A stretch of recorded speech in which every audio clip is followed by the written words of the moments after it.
Real quick, you might notice that this weekend's video is a little bit shorter than what we usually release, and if you're thinking like an editor, you might also notice that we don't have very much B-roll in this video.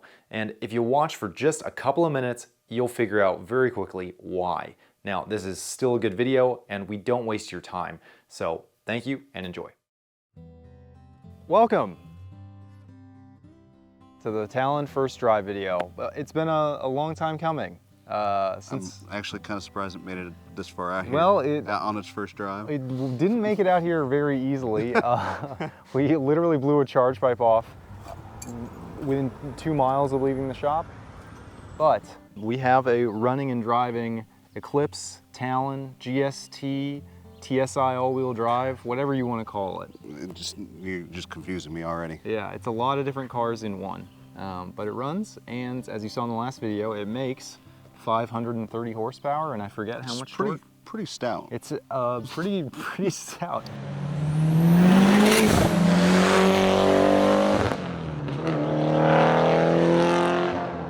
The cliff notes. It drives well. So you can click off now. I think that's probably all you wanted to see here. The elephant in the room is the gigantic turbo, right? All the power mods that we did, the E85, the fuel system. And that is what we are here to talk to you about today. This car makes 530 wheel horsepower at full tilt. That's about 34 pounds of boost, and it rips. It absolutely rips. The turbo from Zoner Rotor, built by FP, Force Performance, it is no joke. This is not a car that Mitsubishi intended to have 500 horsepower. And the way that we've had to make it is very interesting because this transmission is rated to hold, let's say, 230 horsepower, not double that.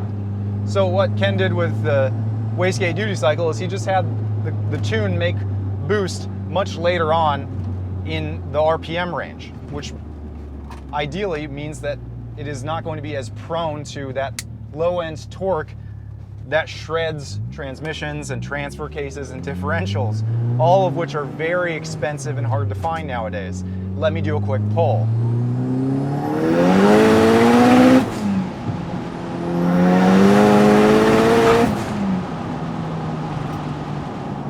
Yes.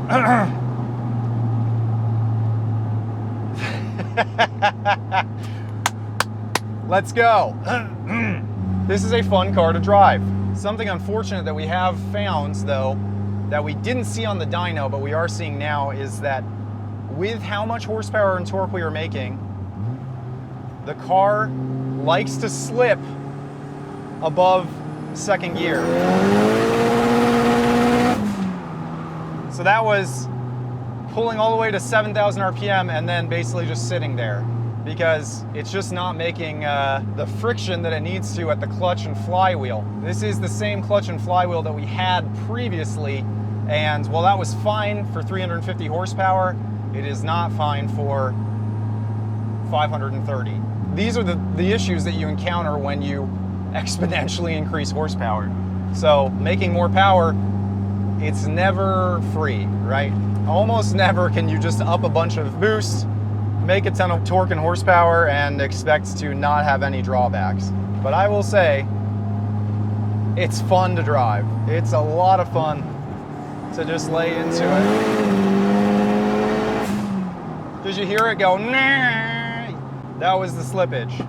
But second gear, with less load, no such issues.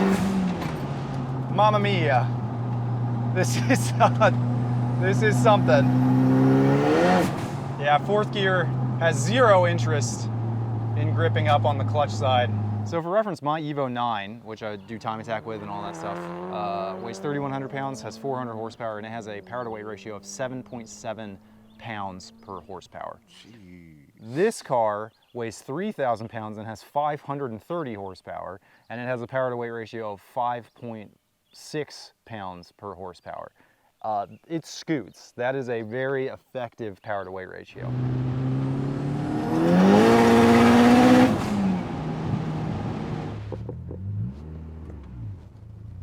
This car does have the worst turning radius in the world. I think it's worse than an Evo's.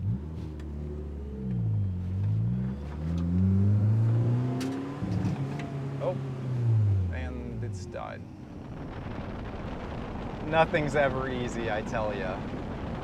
People say that DSMs are unreliable. Come on, guys. Luckily, where we're filming is all downhill, so I'm literally just coasting. Because the car's off.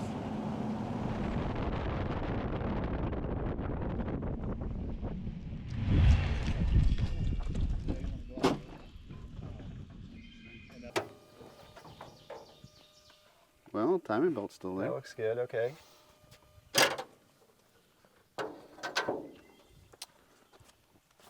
All right, well. 1, 2. That's tight, that's tight. That's actually very weird. Like, none of the gauges are lighting up. And the starter doesn't do anything.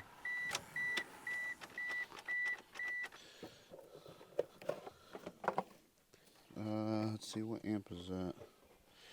That would be ignition switch. Gone. Ignition switch gone. You know what? Honestly, Mark, I just want to get you in the car and just get your thoughts on it. All right. I'm still a little terrified, but I'll give her a go. You'll enjoy it. I mean, you deserve it. You basically built this car, so. And then if I break it, then You get to keep building yeah, I it. deserve it. You deserve it. It'll be your fault. All right. Well, so far, I really don't like the steering wheel. Like the steering wheel, like I can kind of bend it in a little bit. So maybe that's something that I can get him to change next time. Holy.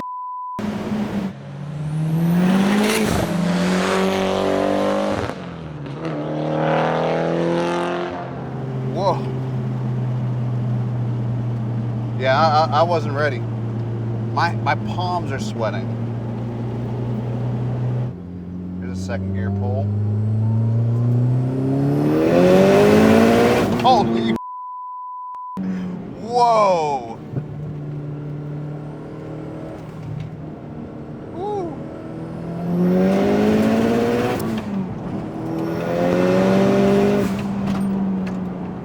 It really lays you back in the seat. Oh. Woo. I didn't even see my Evo. It was just gone. He's finally catching back up.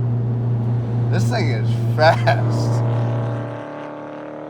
And that was the last shot that we were able to get of the Talon running. We were able to film 2 exterior drive-by shots of the Talon and Mark's Evo 10, which I was piloting at the time, before, from my point of view, I saw a giant cloud of coolant explode out from the Talon in the middle of a pole for Mark.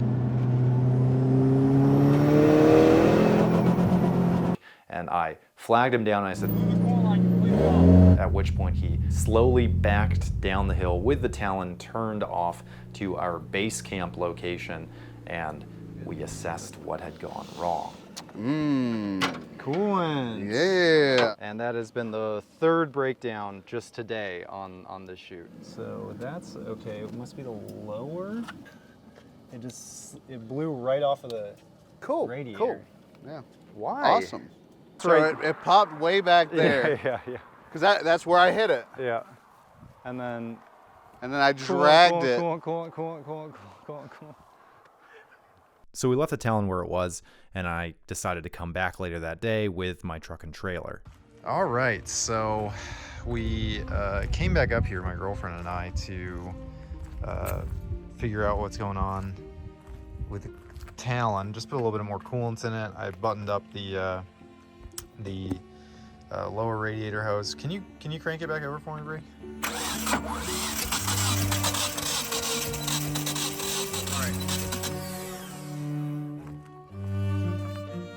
Can you crank it again?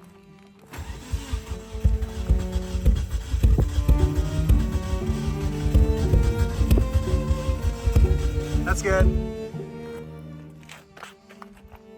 Yes. You may be beginning to develop a theory here, and I think I have the same one. I believe that the head has been lifted. I believe the head has been lifted off the block. I told you. Yeah. Put me behind the wheel. I'm gonna make it break. Yeah. I can actually just flash back. I can do a little flashback right here. You know, not my car for one, and then two, I'm gonna just have to work on it if I break it. The thing that you said with it was kind of prescient and ironic of, you know. Yeah. You're worried if you drive it, it's going to break and then you're going to have to fix it, which is exactly what's going to happen. Yeah. It was like an epiphany. Like, I just knew. Yeah. And unfortunately, it gets even worse than that. Oh yeah. That's completely gone right there. Oh. Yeah, that's done. Good night. Well, how am I gonna break the news to Ben about this?